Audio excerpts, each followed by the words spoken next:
Yeah, yeah. Yo, Black is time. Shout out to the chat. Peace Queen. Thank you Salute. for joining as always. Of course, of course. Good to be here. Feels like home. Likewise, likewise. Nicks and bruises. Hey, this week felt like a long week. It felt like a layoff. I think it's because Sim has been gone. So we haven't Right, really had too much in between interaction. right, right. But like I was saying earlier, when we get these breaks, it makes it so much better when we get back together and link up. You know what I mean? It's like a week off, and I miss you guys every time.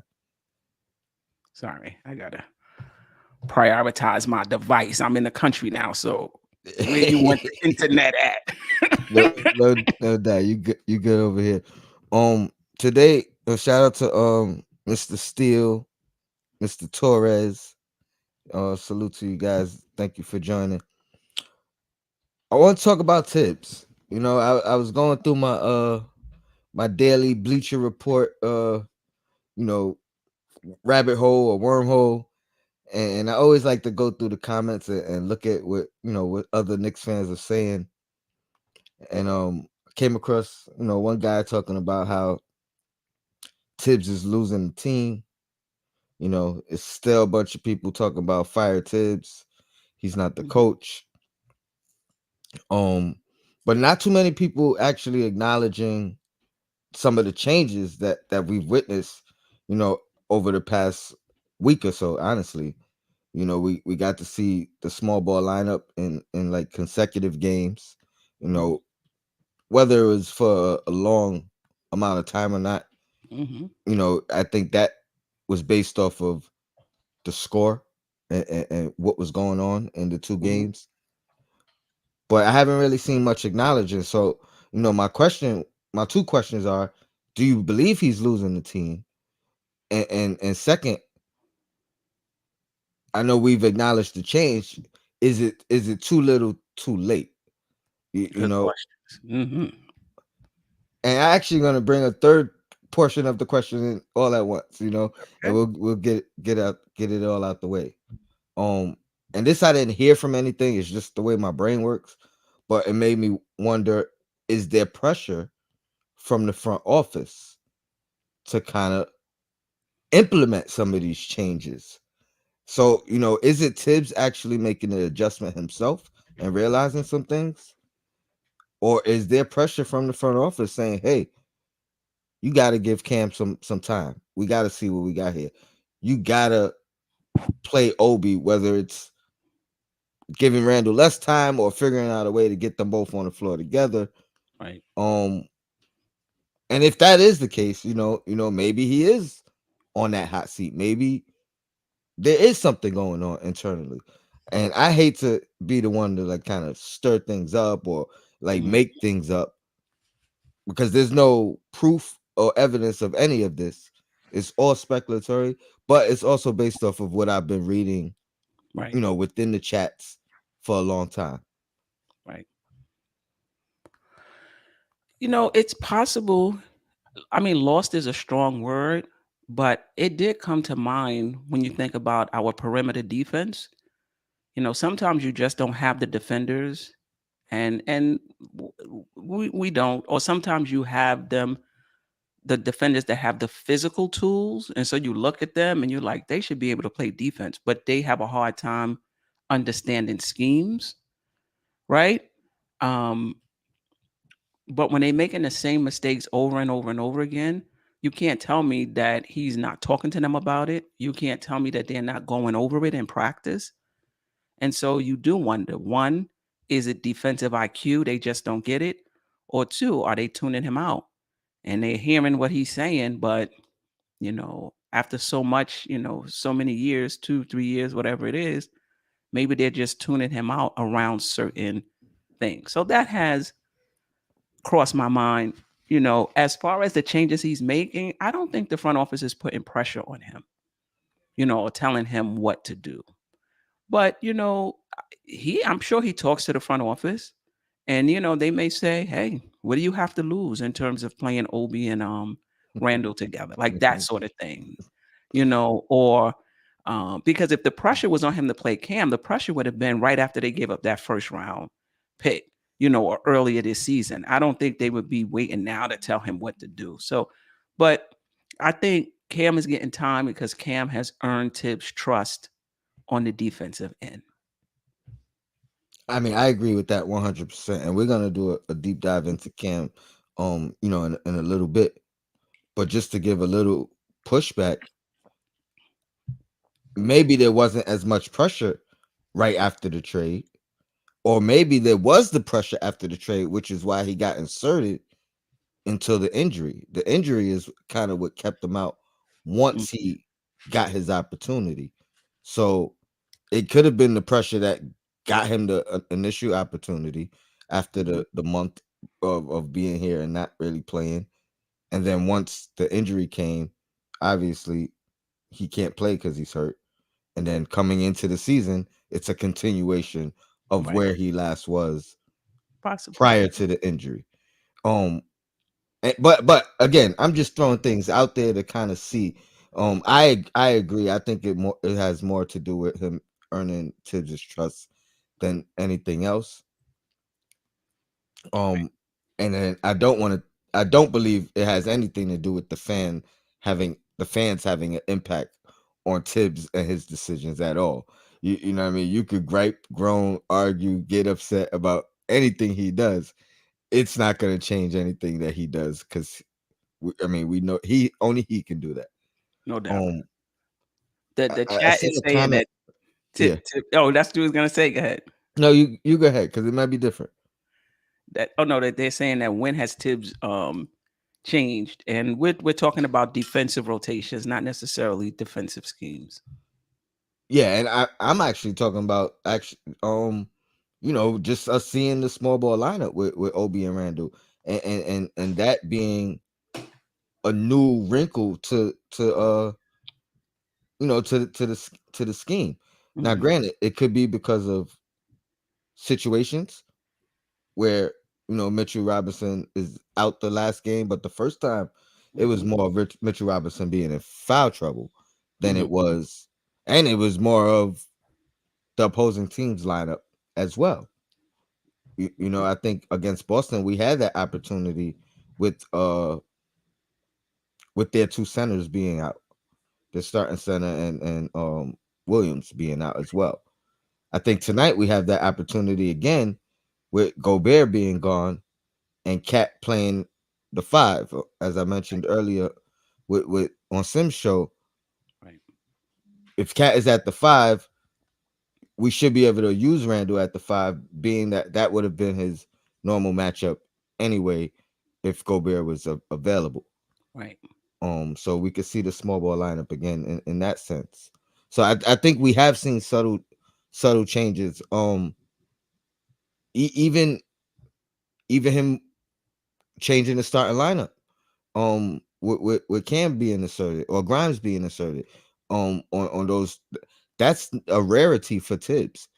If we go back 2 seasons ago, Alfred played all year long Right. through the ropes, through the complaints, through the chats, going crazy.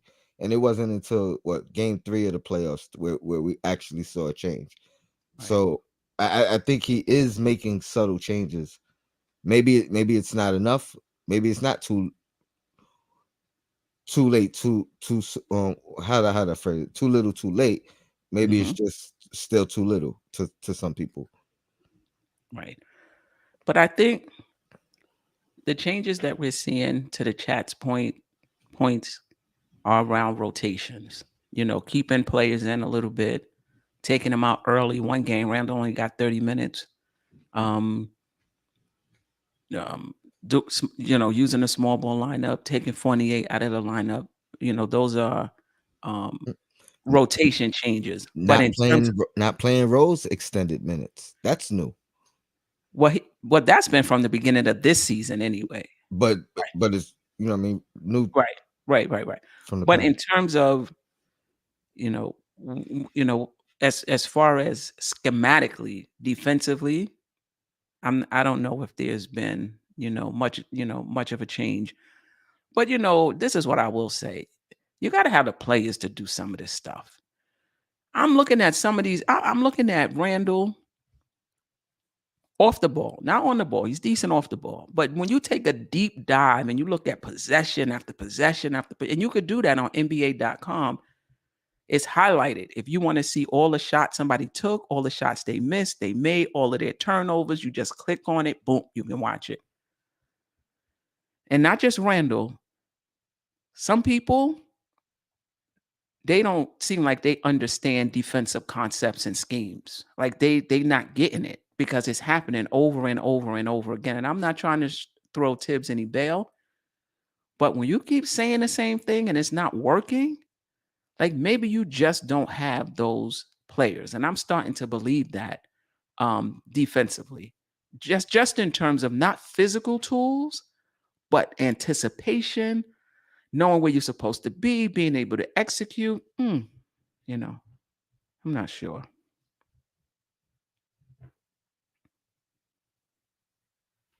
I can't hear you. Excuse me. I got Okay. to push back a little bit only because let's look at last year. Let's look at the year before. Let's look at Tibbs's reputation. Last year we ended up 11, right? Defensive rating. Hmm. I think if we would have guessed that midway through or even going towards the end, we wouldn't have thought that's where we were as a defensive team. You know what I mean? So I think by the end of the year, if I had to bet now, I would think we're gonna be in that range still. You know what I mean? I think it's more of a gelling process than us not having the players for it, because I mean you can argue we upgraded at least from last year to this year defensively. Um With who? I mean, with the removal of a Kemba Walker and then the arrival of a Jalen Brunson, I think that's still an upgrade defensively. Not But saying when we made our run from being a terrible defensive player to team to being to going to 11, it was Burks. mm, Say what you want to say mm, about fair enough, him as a point guard. fair You enough. know, his defense was, was okay, to say the least. So going from Burks to Brunson, is that better, worse, the same? You Fair know, enough. um, I don't know. I think Randall's defense, off the ball, this has been an issue for some time. Sometimes it looks like he knows where he's supposed to be. He's just not getting there on the rotations. And then there's other times when I'm like, does he know where he's supposed to be? So with Randall, for me, it's kind of hard to, it's kind of hard to tell. And you think his on ball is better than his off ball, or the reverse? Because I I think think so. his on ball is better. That's what I said. Okay, okay. I think his on ball is better. Okay. His help defense and his Yes, rotations and stuff and like that's that. where the IQ really kicks in. Mhm. I mean, you could rely, if your IQ is high, you don't have to be the best or greatest of defender anyway, because it's about getting to the right spots, being in the right places at the right times, um, to at least contest or make a shot difficult, as opposed to a defensive guy who, if he has the IQ, he can actually become a stopper now. No You doubt. know, Can I um, highlight this? absolutely. Delano Steele Jr., what happened to man coverage? Defense is more about effort than schemes and drawing up plays. Maybe the problem is the player's mentality has to change more than tips, schemes. You know, um, I think it's a little bit of both, but Mhm. you're right. Having effort, having players that know what they're supposed to do. When I looked at that Boston game, and you guys can do this too. I looked at Jalen Brown's just his threes. The players was right there, like just easily getting. Or You know, Tatum, right? Tatum's threes. no Browns, Jalen Browns, because Tatum, I felt like they were right there. Tatum was just shooting over him. Brown, I felt like More uncontested. More uncontested, getting easily screened off, not staying attached, over rotating when somebody drove. Like, what are you doing? Double teaming somebody else when and leaving Brunson to I mean, excuse me, leaving Brown to double team something like, come on. Mm. I want to put a comment up as well. Mr. Steele says, based on dope soul sports talks comments, this is why the front office should be on the hot seat as well. Um, they definitely shouldn't get a pass. The problem with that is two things. If they're putting someone on the hot seat, is obviously going to be Tibbs and not themselves, and, Right. and and then for them to be on the hot seat means somebody has to step down from wherever he's been in hiding, where we haven't really heard anything from, and make his presence known, which, in my opinion, isn't a good thing. Never leads to a good thing. What, Um, what to change the front office? just Dolan coming down and making an executive decision. But he did. Um, But that's what owners do, Tony. That's how they got here. He made an executive decision on Phil Jackson. He made an executive decision on whoever was in the front office the last time. That's what owners do. I agree. I mean, I said this once the initial hires happen, that I feel like win, lose, or draw, we need to stick with this regime for their tenure. You know what I mean? I'm not saying resign and pass it. I'm saying let somebody fulfill their contract and live with the results It's rather been than 3 years going. though. It is. It's only two more to go. So, like, I mean, the But I see. alternative Mhm. has never been better. That's all I'm saying. Well, I The think this has been better than the last one. Leon Rose and them has been better than our prior. That's why I Well, say let it ride out. I'm saying every other time it's gotten worse. It's like we dug ourselves deeper into some type of hole. I mean, depending on who you hire. Like to me, eh, this is the same type of hire for the front office. Not getting executives. Getting mm, like to me, Leon Rose was like, oh, he got good relationships with CAA clients. We haven't been able to sign, free agents. Let's sign him, hopefully due to his relationships. And we're gonna hire a good front office around him to support him. Maybe we'll be able to get that. so 3 years in, you can see where it's trending. It's let me not amend my working. let me amend my statement then. Mhm. Do it in the off season. Don't do it in the middle of the Okay, season. okay. No, You that's you, fair. you, you know what I That's mean? fair. That's fair. Because Because that's 4 years. yes, let them. If you're not gonna give them, cut them off a year early, but Right. don't do it in the middle of a year. Don't Yeah, do yeah, it. that could be You, disruptive, no and doubt. that's what I mean. Like we And don't that need it that gives them type an of. opportunity to be on the hot seat and Yeah, do something. When yeah. I look at Toronto, they're not top heavy at all, but that team is built in the image of Nurse, their coach, Nick Nurse. Hmm. Two-way players. They not deviating from that. They got players that can score or shoot and play defense, and they're not deviating from that plan. And I You think also, that's yeah. I mean, part of that is my argument though. The consistency, the the the they've been together long enough to where you know what I mean, they on the right path. Granted, they won a chip already. So Who's on the right path? Toronto But listen, that is what team I'm has saying. turned over since then. The decisions they've made since then has been consistent with their philosophy, and the Knicks have not. You know what I mean? Everybody thought they were going to draft Suggs. Who did they draft? Barnes. Somebody who's defensive minded, and they're hoping his offense um, comes along. What did our front office and I'm not going to bang on them because they've done some good things, but it's been uneven. This front office, it's been some good things, some not so good things. So I don't care about all of our assets. I mean, it's not that I don't care about it. That's not enough for me to say they should come back because they're better than the worst of our front offices. They should come back. It's about results. And right now, I mean, it's still early in the season. The results are not there. And I don't really see us being more than a 500 team. 500 So team. what have they done? Listen, I'm not gonna argue that, and I know Josh is on his way in, and he about to reconfirm your points. At least I believe. Or he may disagree, but I still But stand by where I stand. I think they've done an okay job. I agree. I just feel like, again, let's leave it at that though. Let me introduce Josh real quick. What's going on, Josh? Thank you for jumping in.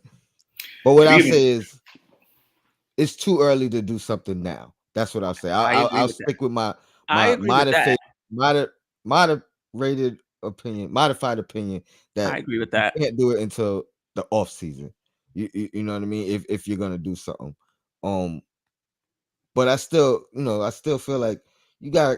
I'm not mad if they let them finish out the contracts because everything is positioned for those contracts.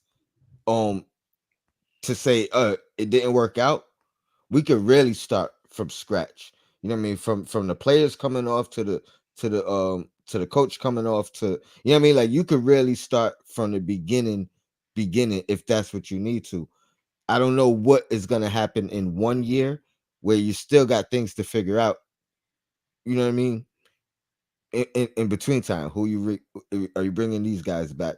Et cetera, et cetera. Josh, I don't know how much you heard. Feel I've been feel listening. I've been listening a lot. Don't worry. feel free to jump in on any talking points you want, and then I'll move on to another topic. Yeah. So first of all, good evening. Good to see y'all again. Obviously, salute to the Same chat, here. Same here. Nick's and Bruce's family. I just want to say for those people that are calling for Tom Thibodeau's job, I think that's appropriate, right?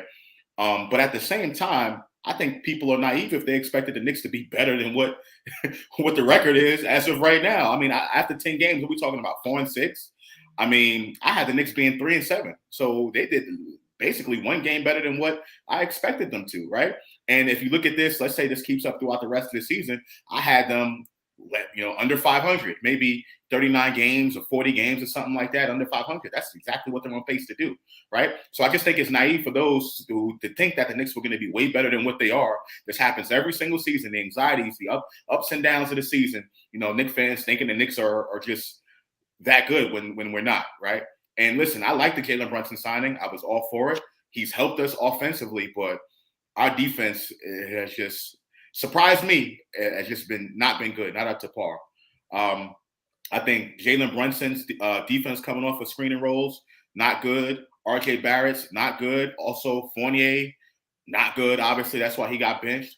And that's what's really been causing a lot of this three-point shooting from other teams, right? And I don't want to hear people say, oh, it's because we didn't have Mitch, because before Mitch went out, the same thing was happening. We're giving up wide open three-pointers, no one closing out. So I think it's appropriate to bring up Thibs, potentially, moving on from him, not just for what's happening this season defensively, the regression there, but also some of the stuff he's been doing offensively. I mean, or not offensively, but the rotations. I mean, just same thing people been complaining about for the last couple of years, and nothing has changed, right?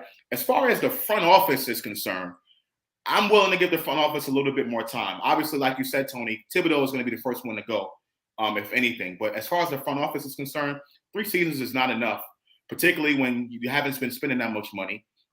No one in the NBA expects you to do better than what you've been doing. So I think the front office gets a little bit more time. I say at least 5 years to truly see and assess whether they deserve to go or not. And I just don't think right now is a good time for the front office. I disagree. My, I my feel like if Tibbs is going, the whole kit and caboodle should go at the same time. I'm not firing Tibbs and bringing in a coach for 1 year and then get rid of the front office. Unless you're sold on this front office, then get rid of Tibbs. If you're not sold on this front office, he stay as long as you stay. and that's kind of where I feel that's kind of why I'm like let them just finish out the contracts because I But believe to they do all what expire though?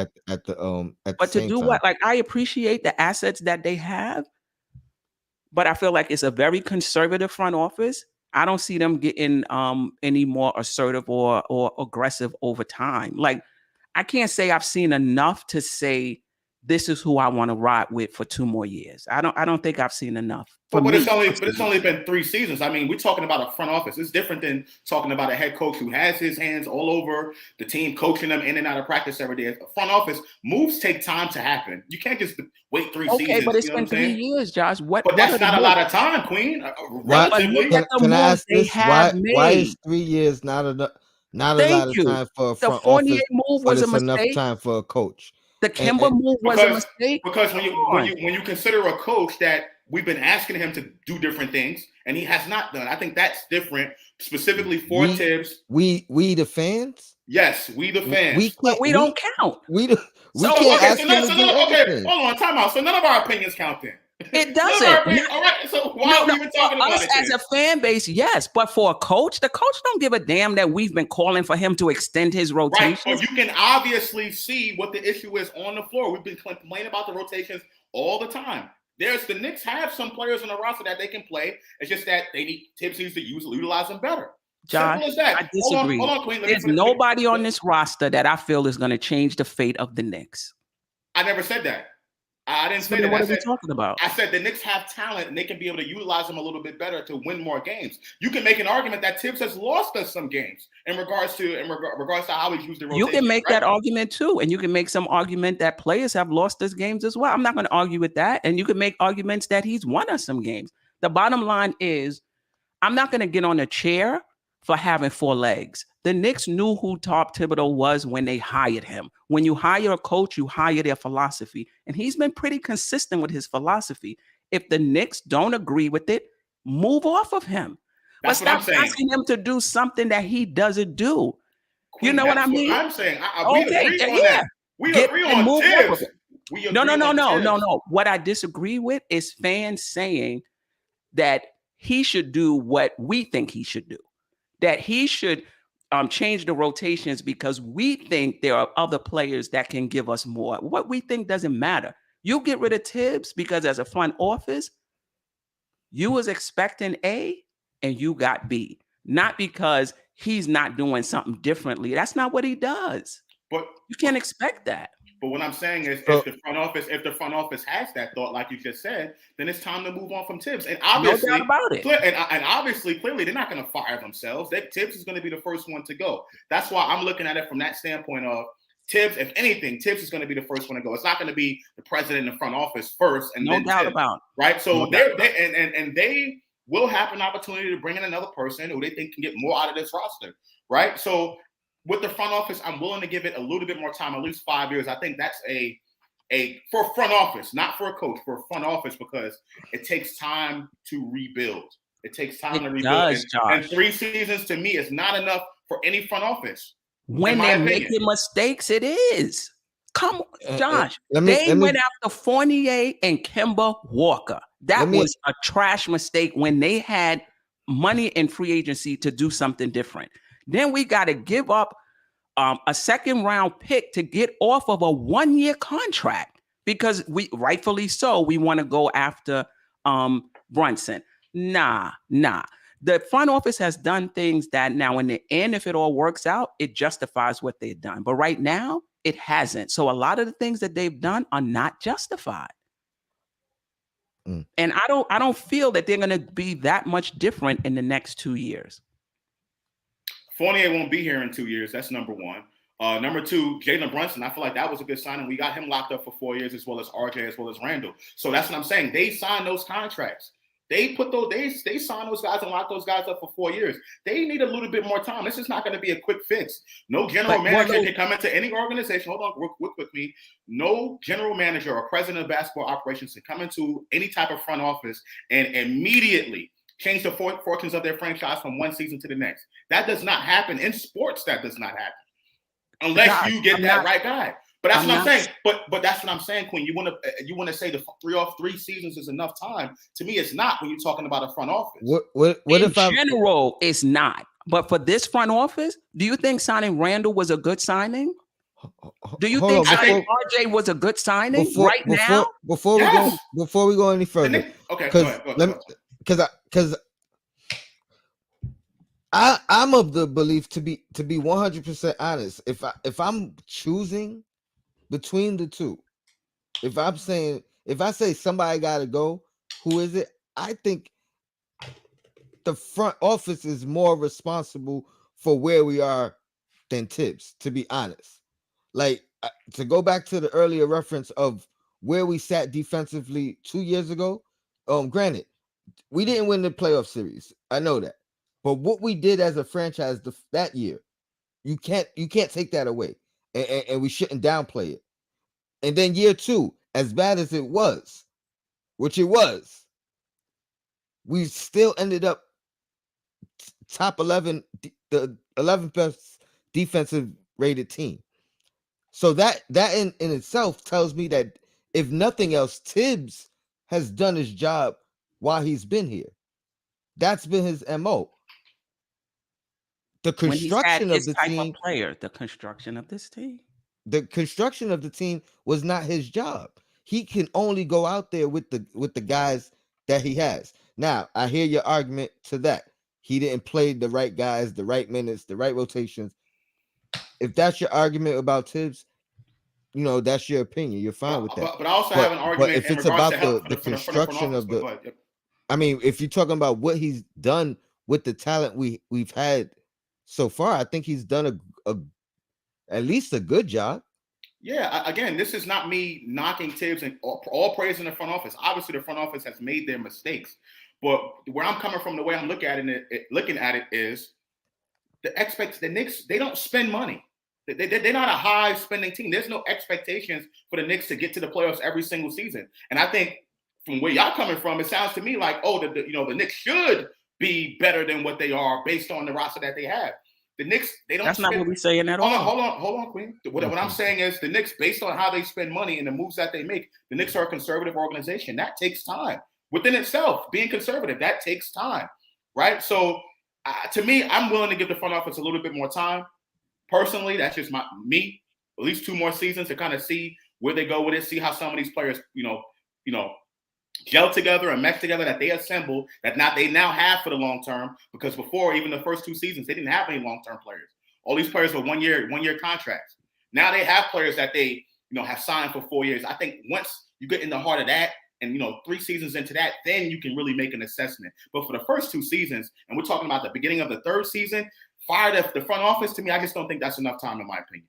Well, okay, that's fine. But the front office job, when they're signing contracts, is to extrapolate, to look ahead, and to say, I think this player is going to do this. So let me lock him up now. That's your job. Mm-hmm. If 2, 3, 4 years down the line it's looking like it's a bad signing, then you made a mistake.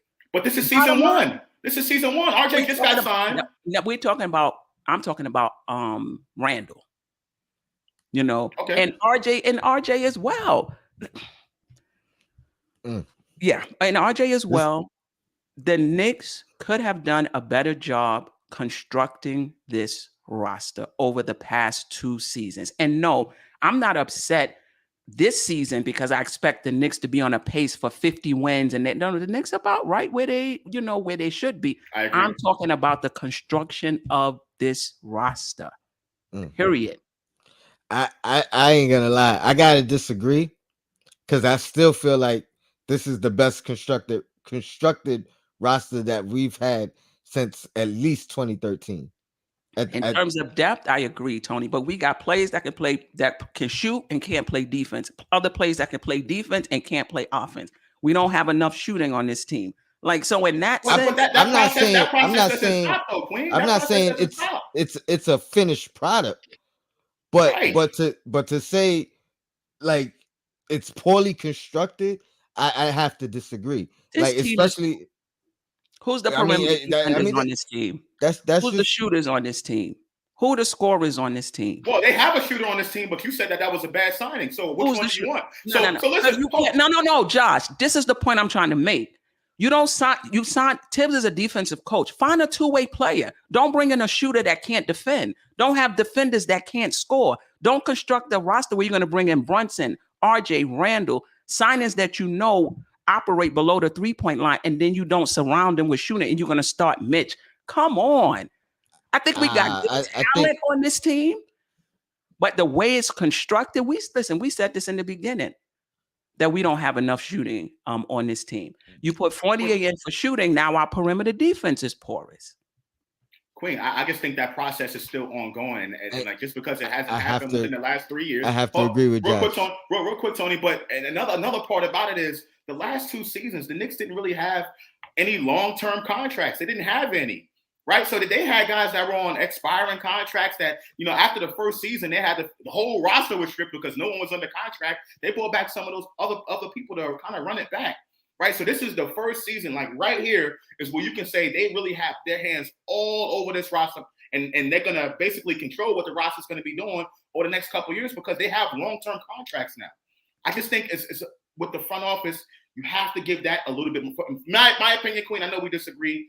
Not to go back and forth. I don't want to because Oh no, it's cool. We it's it's all cool. It's love. We cool. just It's all love. disagree. No, of course, of course, of course. I just think with a front office, particularly in the Knicks situation right now, I'm willing to give them a little bit more time. And if they don't think now Thibs, now to go back to Thibs, if they don't think Thibs is the right person, then fire him.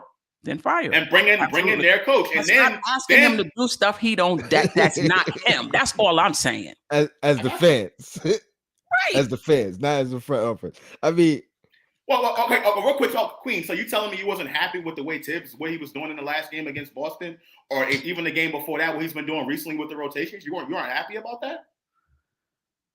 There's things that Thibs does that I disagree with. But what I'm saying is let's stop being Monday morning quarterbacks because he's not doing it the way we think it should be done, that he's not doing a good job. Listen, 3 coaches in any particular situation can make 3 different choices. There's no choice that's 100%. He's making his choices based on his philosophy. We can disagree with it. Do I disagree with it? Yes. I like spot minutes. A lot of coaches don't like spot minutes. You know what I mean? If a guy is hot, I think you should keep him in. There's some coaches that don't believe in it. All I'm saying is he has a right to his philosophy. I'm not trying to change it. Is if it's effective, you get more time. If it's not effective, you go. But I'm not sitting here every day complaining about why Miles McBride is not getting 3 minutes. Like I'm not wasting my time because that's not who he is. And he has a right to that philosophy. I'm just looking at this is your philosophy. You're going to live with it or you're going to die with it. If it's working, you get more time. If it's not, you get to go. Kit and caboodle altogether. I'm not in, he should be doing this. No, coach the way you coach, but it better work. Josh, you mentioned the last 2 games and the adjustments that he's made. I'm assuming you're referring to small ball lineup or OB and Randall playing minutes together. Yes. Do you acknowledge that that has happened? What are your thoughts on that? Do you like it? Do you think it's a flash in the pan? Do you think he's adjusted? Was it just based off injuries and foul trouble and things of that nature? What are your thoughts on that moving forward? Do you think Thibs has changed some of his ways, or not? So for that one, listen, Tony, I know we've been going back and forth, and you said, well, he can't adjust, and now he's actually putting some adjustments in, and I think these are the correct adjustments that need to happen. But in regards to like how I feel about this in general, I've always wanted this to happen. The Knicks offense has been so bad over the last couple of years that I feel like having a smaller lineup out there is that proverbial curveball, right? To throw teams off guard. Like, just because the team doesn't have their opposing best big man out there doesn't mean you can't go small ball. Right, or you have to stay big at all times, right? So I'm happy Thibs did it from that standpoint. Question I have is when Mitch comes back, is he going to be able to do it more, right? If when Mitch comes back into the rotation, and he's starting games, that's when I'll be able to know if Thibs actually has changed his ways or not. But right now, it's just really difficult to tell. And I'm not gonna lie to you, it kind of felt like he did it out of desperation, like trying to find something, like you know what I mean, just to try to spark the team up or something like that, which is also good as well. I mean. I don't know. I'm a little bit torn. I think he's adapted a little bit. You know what I mean? I think he'll use it. I mean, I said this before the season. I think he'll use it based off of scenarios. So if it's a small team that we're playing against or a small lineup that happens to be killing us, I think he'll do it. Foul trouble, injury, I think he'll do it. I just don't think it's going to be a part of the normal everyday in and out rotation. I don't think he's adjusted to that point. Um, but I think he's adjusted and he's trying to figure things out more than in the previous 2 years. Um, let's move on to Cam Reddish Well, and let me just say what I have to say about the oh, small ball absolutely. lineup. Just know that as far as rim protection and rebounding is poor. What you're hoping is that you're going to get a net positive in terms of scoring. So yeah, I think that if our scoring is down and things are not going well, you can I wouldn't mind seeing it in those situations. Our offense is bogged down. But in games in which all three of our guys are playing well, our top guys are playing well, then there's no need to do it. But in times in which we're getting bogged down, things are not happening, then yeah, do it. And just understand the rebounding is going to be poor, but you're hoping what you get offensively, it becomes a net positive. Just for the interest of full disclosure, that lineup or that combination between Randall and Obi, the Knicks are a net plus 13. Plus, yeah, No doubt about it, but that's 2 games. So things can Agree. change. and Yeah, no small doubt. No, I sample agree that size. it's work. Doesn't mean it's gonna always work. That's with anything. So I'm not averse to them using it. And like I said, yeah, And it could be a net Delano positive. Steele Jr. says the small ball lineup is a desperate move. Plenty of times Tibbs could have used that move. Um, I mean, right now I think we're only referencing this year, or at least I'm only referencing this year when I say has he changed. Yes, he could have utilized that last year or in the past, and he spoke to that and spoke on that. But the fact that we've seen it twice and it hasn't been 10 games yet, to me that's eye opening. When we might have seen it twice all of last year, you know what I mean. So I think you got to acknowledge that. Now, if he doesn't do it again for the rest of the 73 games, then yeah, your point stands, and that was a desperation move. But the fact that we've seen it twice already in back-to-back games, and the fact that I think we're going to see it tonight, if Towns is at the 5, I don't see any reason why we don't put Randall at the 5. So I think we'll see it again, and I think we'll see it moving forward. But again, I don't think it's going to be part of his rotation to the point where, all right, 6 minute mark, I got to get Obi in with Randall for 3 minutes, and like it's not going to be that. It's going to be based off of what is going on in that particular game, that particular matchup. Right. Anybody want to add anything else before we move Mm. on to? I had a Mitchell Robinson. I'm gonna talk about it just because Josh is here, and we got to see Hartenstein with that starting unit, which I had mentioned prior to the season. Don't be surprised if we see it. Um, what were your thoughts about what you saw, and without opening up old wounds for me, how did how, how do you think there's a chance that this could be a staple moving forward, depending on the success? If what can be a staple. Him staying in the starting lineup. Let's say Mitch, because Mitch is gonna miss what 10 days at least. So let's say 3 games. Let's say it's a total of 4. Let's say we go 3-1 with him in the starting unit. Hypotheticals, obviously. Or let's Hmm. just say we look and play a lot better with him in the starting unit. What are your thoughts about keeping it that way? And Absolutely not. Absolutely not. Not because again, I'm all for the offense, the ball being spread out and everything like that. One, I don't think it's the right move because I think we do lose something defensively with Mitch there, right? Which is important, right? We need to definitely have that rim protection there, but also Thibs ain't gonna do it. Thibs ain't gonna do it, and on top of that, you just signed Mitchell Robinson to a 4-year contract. I think if those questions, and that's the reason why I was kind of going back at you and Sim on this point. I said, well, Mitchell Robinson better watch his back. If you were thinking that out the get go, we haven't even played a game yet, and Mitchell Robinson just signed a 4-year contract, and you think his starting spot is up for grabs, that would be a bad move by the front office, Queen, if they're thinking But that. why? He's playing more minutes anyway. No, What no, does it matter what he's starting? I'm talking about the argument before the season. You just paid him a 4-year contract, $60 million.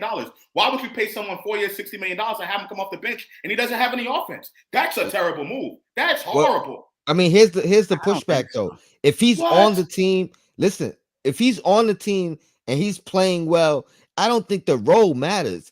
I think the impact is what matters. So if he's relegated to the bench, and this goes for anybody, for Fournier, who's now on the bench, making what, 15, 16 million, about the same as. But that's why Queen is Mitch. calling it a bad move. He's coming off the bench now. And I don't think she's saying it because he's coming off the bench. You said his role changed though. His role changed.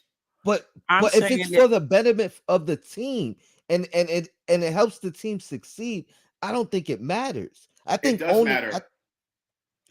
Listen, I'm not doing optics with Mitch. It's not like we're talking about the best player on the team, you bringing him off the bench. Right now, Mitchell Robinson is not even, iHeart is averaging more minutes than Mitch. So what does it matter that he's starting? Because it looks good. He's still playing less minutes. So I hear what you're saying, Josh. They signed him to a form. What does that look? Blah, blah, blah, blah, blah, blah, blah, blah. I don't care. But that happens. You don't think that matters in the context of the situation? If we get our perimeter defense together, we're going to need less rim protection. If we can get our perimeter defense together and iHeart is gelling well, Mitch is still going to get that 21 minutes Mitch is playing right now.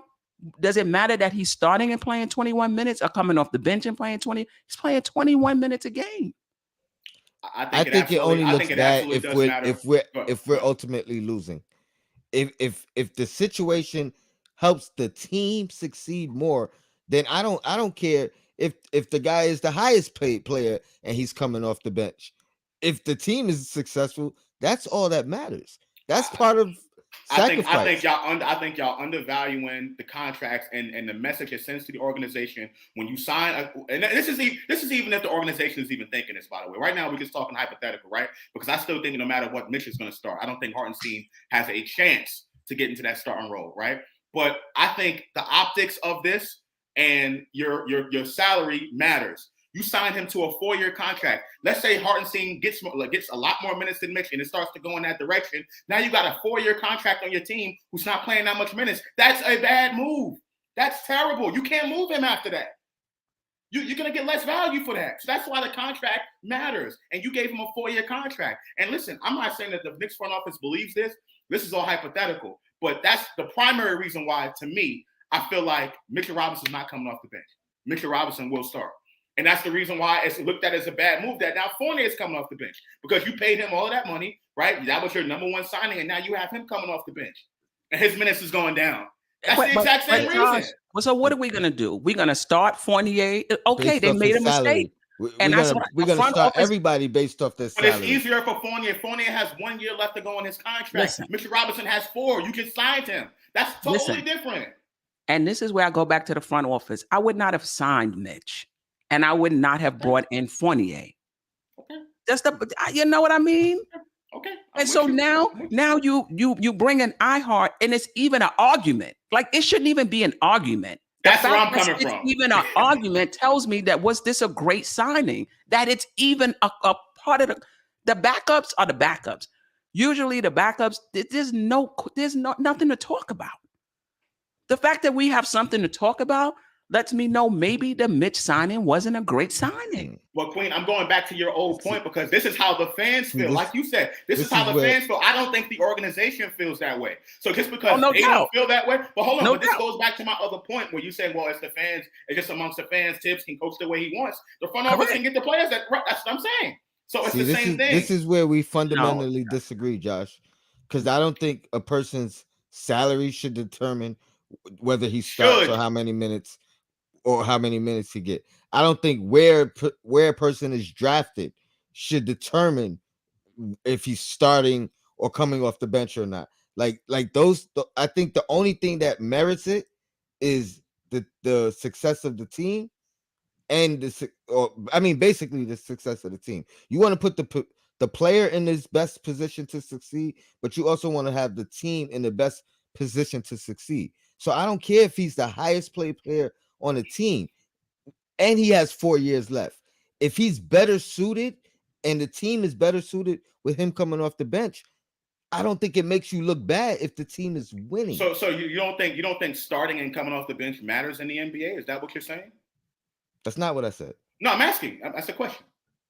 Obviously, it matters. Okay, so all right, But okay. that actually is exactly what I'm saying. That it matters who starts and who finishes, but it matters in the context of what's best for the team. It doesn't matter in the context of I gotta start this guy because I pay him this much money. I think I there's gotta start this short-term guy issues. because he was drafted 5th overall or 1st overall or 3rd overall. I think that will be a short-term thing that you're saying. Like if you look at the team right now, the way the team is constructed right now, the team is not playing this way, so we have to do this right now in order for the team to win more games right now.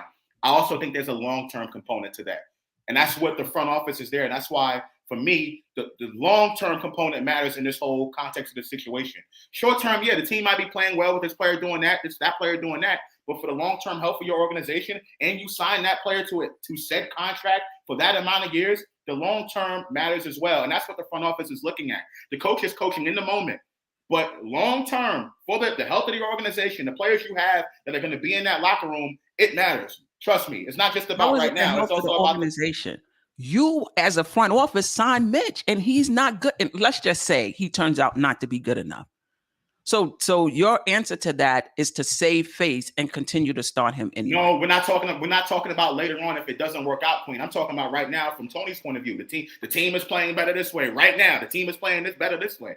It's all hypothetical because he hasn't been available. But to Queen's point, down the road, if it doesn't work, then you can say, okay, this player signed that player that contract and it was a bad contract. Just like you saying Evan Fournier's contract is bad right now, down the road. But I'm talking about in the moment, right now, you have to consider the short term, which is what Tony's talking about. And what I'm talking about is the long term and how the implications the long term. So that's the only place where I'm coming from. And that's why, for me, right now, we're arguing over whether it needs to be Hartenstein or Mitch. To me, I don't think the front office is thinking like that. They signed him to that 4-year contract. Mitch is their guy, and that's the guy they're going to roll with. Or they're going to, have Thibs put out there. So you think if the team is playing better with Hartenstein in the starting unit, they're gonna go back to Mitch starting because they made that obligation? I think because of the long-term implications of it, absolutely. Because it's not just about right now, Tony. It's about in the future, long-term. To me, that would be a short-sighted either coach or front office or whomever makes that decision. Because that causes what do you call it, where like things change every single season, everything is different every game, like that. Like if this person's playing better right now, we should start this player right now because he's playing better right now. Just like Obi Toppin had this amazing stretch where he was playing great basketball, and y'all still want to put Randall out there. You know what I mean? So in that case, we should do it like that. Consistency matters. Mitch is extremely limited offensively. And even if you continue to start him, front offices can look through that anyway. Whether you start him or coming off the bench, other teams, it looks great. The Knicks are still starting Mitchell, but the teams will still be able to look through and see that that the team works better with iHeart, whether you start him or not. So you're not pulling any wool over other teams' eyes by starting Mitch if he's not the best person. Or your own team. Right, for optics. Teams are going to be able to see through that. All right, moving on. That being said, this is hypothetical. That being said, I'm okay with Mitch. All right, this topic I am not going to get upset about. I'm going to keep smiling and continuing my joy because, Cam got into the starting lineup. He didn't have an outstanding game like game 1 of the season, but I think he has earned Thibs' trust. I think he's entered that circle of trust. Now it's up to him to kind of let it all out. You know what I mean? He has a prime opportunity right now, which he's had all year long, from preseason all the way up to even when it was looking rocky and shaky. He had more opportunities, and I'm liking what I'm seeing with him in the starting unit. I would like some more offense from him, but I think that is going to come. Right now, it's not like there are plays being ran for him in particular, or plays ran through him in particular. I think it's really just about him finding and picking his spots. But I like the fact that for the most part, he's not just chucking. He's had some chuck moments here and there, but he's not just chucking.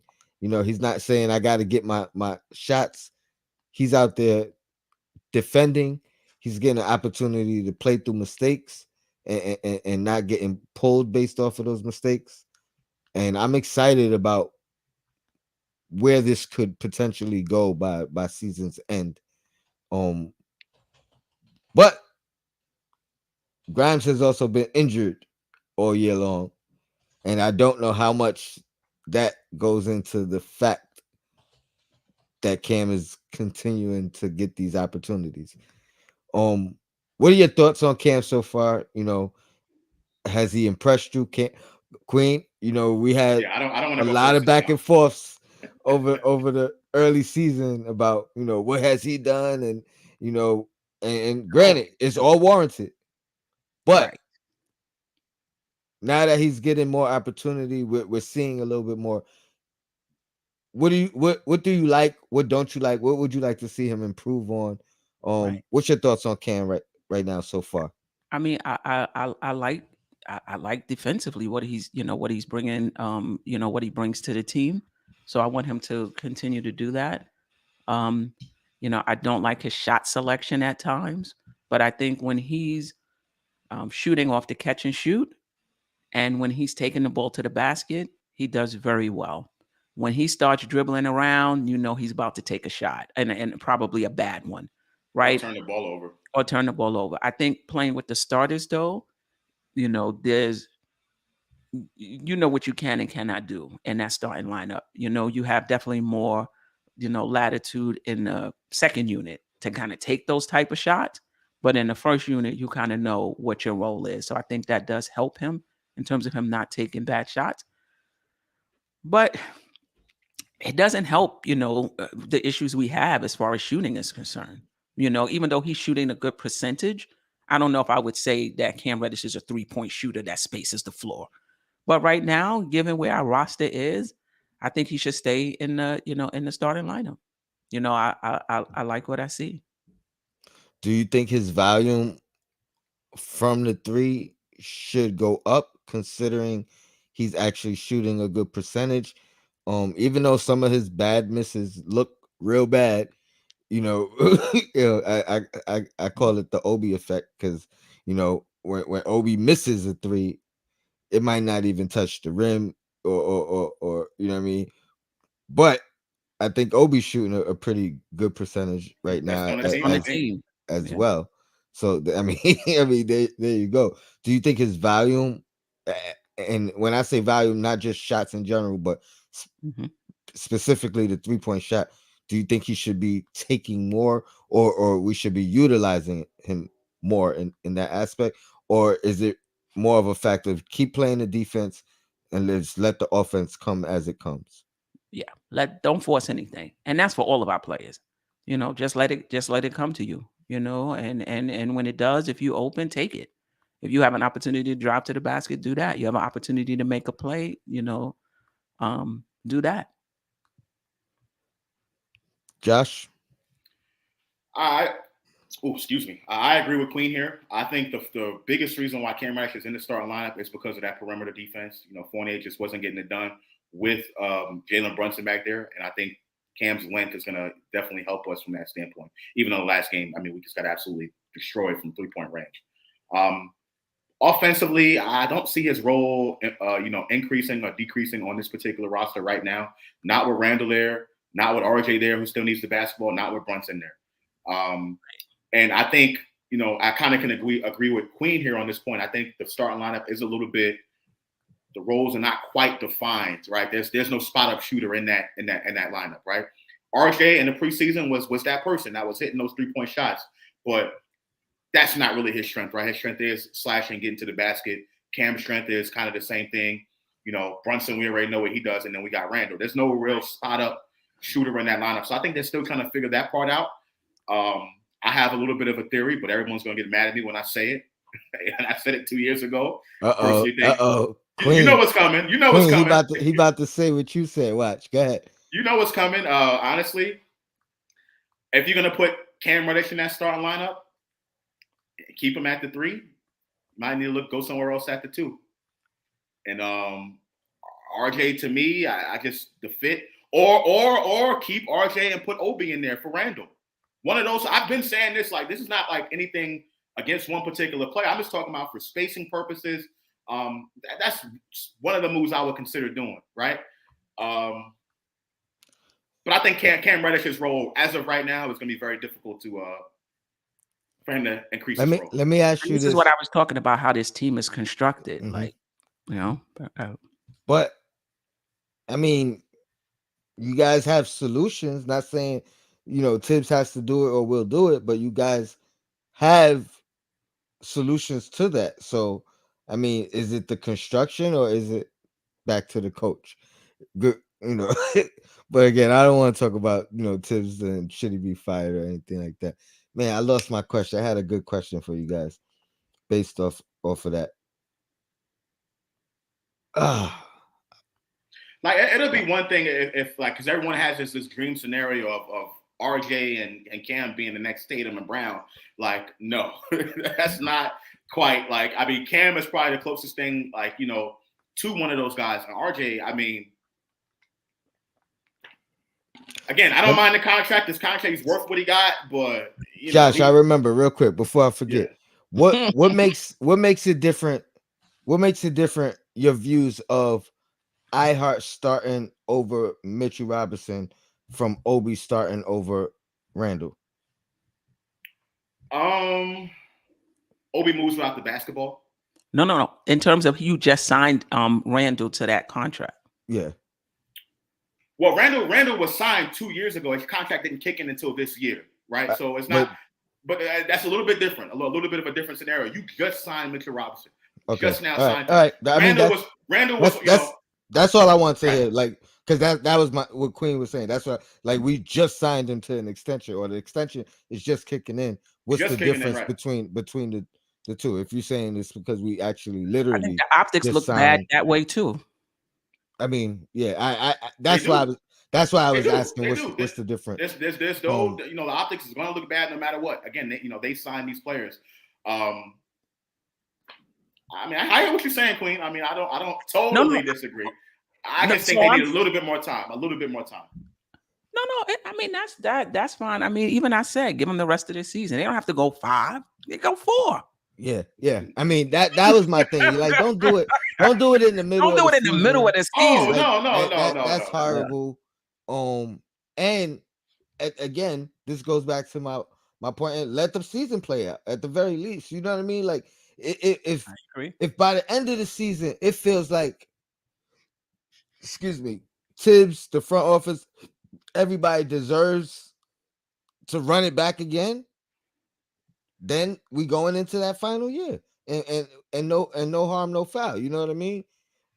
Now, what I don't want to do is, let's say we have a surprisingly successful year.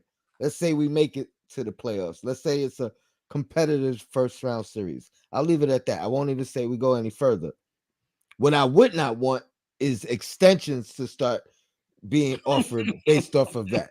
You know what I mean? Like Randall. I'm talking about coaching in front office. Oh, that's what I'm referring to. So even when I say let them play it out, I'm not gonna say let them play it out yet, but let this year play out. Then we determine if we're gonna let the last year play out. But I don't want to give no extensions based off of whatever happens this year. And then now we talk about, oh, did we make a mistake doing the extension? Blah blah blah. Extensions are only worthy at this point if we get to the finals. I think for James Dolan, let's say he fires any of these people, he's gonna pick up the money anyway. It's not like that's not gonna affect our James Dolan to pick up that tab. even if he extends them and then fires them a year later, that's nothing for James Dolan. Yeah, that's true. But that is true, but I don't like those optics.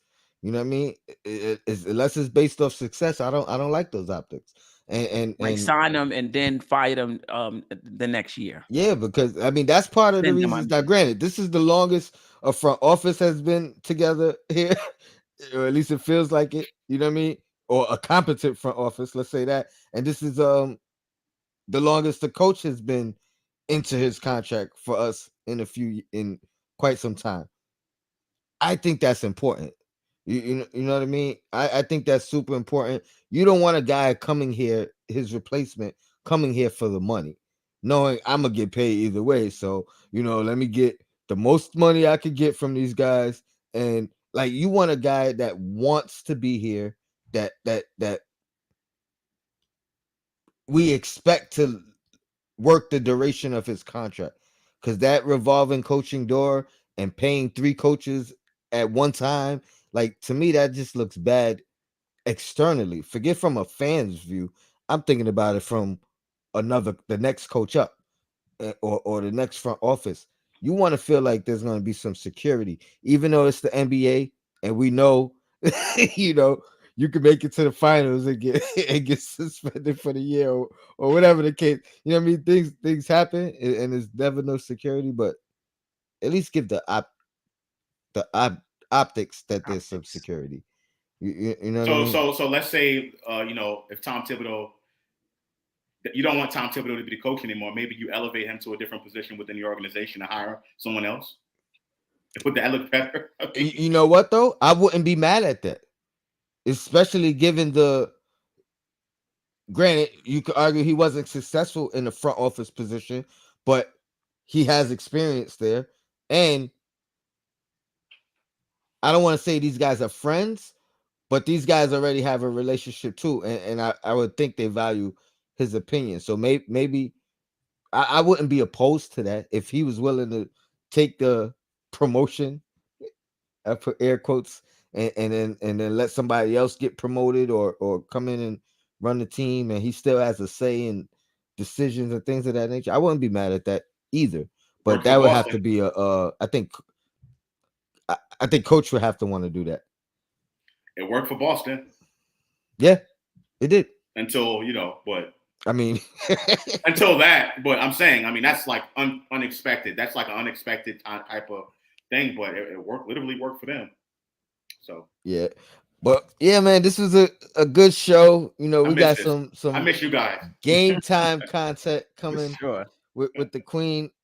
Who Queen's Court at what time you trying to go live, Queen? 7:30.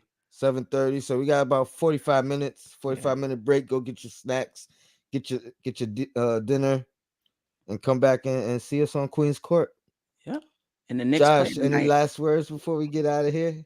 No, I'm just happy to be back on. I know I've been busy. I Likewise. got to get a controversy Definitely. on at some point.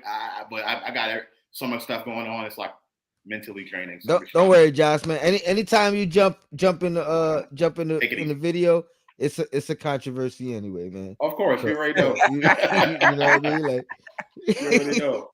oh, Queen, Yes. any last words? Um, go Knicks. Good to share the panel with you two. Again, Queen's Court at 7:45. And tomorrow morning on Dope Soul Sports Talk, I'll be doing my morning recap of this Minnesota game, 8 a.m. sharp. No doubt, no doubt. Sherman wants me to name a coach that would do a better job than Tibbs.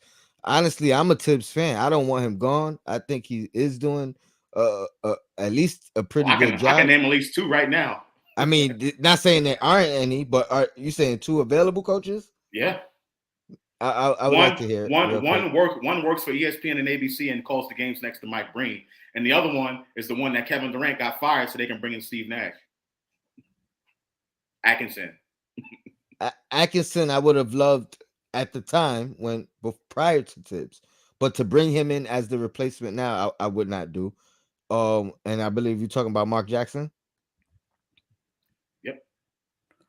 I mean, we don't Even if really I know. even if I wanted Mark Jackson, I wouldn't do it right now. I would still wait to the end of the year. So Of course. Of course. so no matter what, I wouldn't bring in a coach right now. And I do like Tibbs. I'm a fan. Um, this was really based off of what I've been reading. I just thought it was weird. Like, man, no, like we've actually got to see him. Randall and Obi play some minutes. We got to see a change in the starting lineup. Like to me, these were things that were out of character to what we assumed Tibbs to be, and I felt like he wasn't even getting like the. I was still hearing the fire Tibbs and Tibbs sucks and he's the problem. That's And the I'm like, anxiety of man, the fan base, Tony. That's anxiety. You I know how know, it but is I every thought I year. would have seen a little bit of acknowledgement, like, oh, maybe, maybe, you know what? And the Tips and crazy thing Randall will is, never, you heard the never. acknowledgement in the win against Philly. That's the funny part. It wasn't until we lost the next game The that whole world's coming to an end. they switched right back up. I'm like, Oh man. yeah. But Yep. now I appreciate you guys. Thank you for the chat, for joining. Hit that like button, subscribe button. Go to Dope Soul Sports Talk. I believe. I mean, by the end of the night, she should be at 1,000, regardless of what. So, you know what I mean? Hit that like button for her. Hit that subscribe button. Let's get her monetizing. And I'll see y'all in about 45, 40 minutes. Yeah. Shout out to the chat. Your blackest time. I need to ask y'all a question in the background, by the way. Oh, okay. No I was doubt. just about to log. Okay, okay. Yeah.